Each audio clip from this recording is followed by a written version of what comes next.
Sa kontrobersyal na pagkawala ngayon ng beauty queen na si Catherine Camilon, na isang psychic na si Jay Costura na tulungan ng pamilya nito sa paghahanap.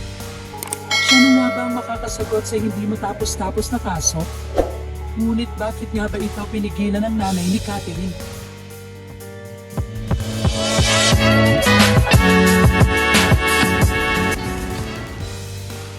Isa si Jay Costura sa mga kilalang paranormal expert dito sa bansa. Isa siya sa mga nilalapitan kapag may mga hindi maipaliwanag na pangyayari. Pinaniniwalaan din siyang nagpapaalis sa mga masasamang espiritu sa isang lugar, maging sa katawan ng tao. Kilala rin siya sa kanyang mga premonition sa mga mangyayari pa lamang. Kaya nagpo-post siya sa kanyang social media accounts ang warning sign para sa mga tao na agad din namang pinaniniwalaan ng marami. Dahil karamihan talaga sa mga ito ay nangyayari sa totoong buhay. Sa pagiging sikat ni Costura ay nakakapagyas siya sa mga shows at ilang mga vlogs. At dito niya na ipapaliwanag kung ano nga bang gift ang meron siya. Nagsimula ang conversation nang mapost si Jay Costura sa social media ng kanyang picture na may caption na, "Ikakagalit mo ba kung yung BF mo tingin ng tingin sa akin? Di man ako sexy pero kaya ko lumaban sa paraang alam ko.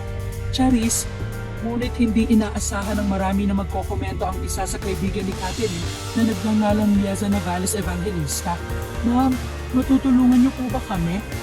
Yung nag-trending na Miss Beauty Queen ng Batangas si Catherine Camilon. Magkausap kami ni Chin, yung kapatid niya. Gusto na daw po magpa-reading. Sana matulungan niyo kami, ma'am. Natawag po sa inyo, wala daw sumasagot po. Gusto po namin makapunta dyan. Help niyo po kami, ma'am." Komento nito. Ang komento ay agad na napansin at nireplyan ni Jay Costura. "Ayaw po ng mother, kaya I do respect that po." Masasabing una nang nagpresenta si Costura para tulungan ng nawawalang beauty queen. Ngunit dahil ayaw ng ina ni Catherine ay hindi ito nangyari. "Miss J, yung anak po mismo kausap ko. Gusto na po magpa-reading at natawag po sa admin. Wala daw po nasagot pati message po." Sagot naman sa kanya ni Liza. Sa conversation nila ay nag-reply din ang mismong kapatid ni Catherine na si Chin.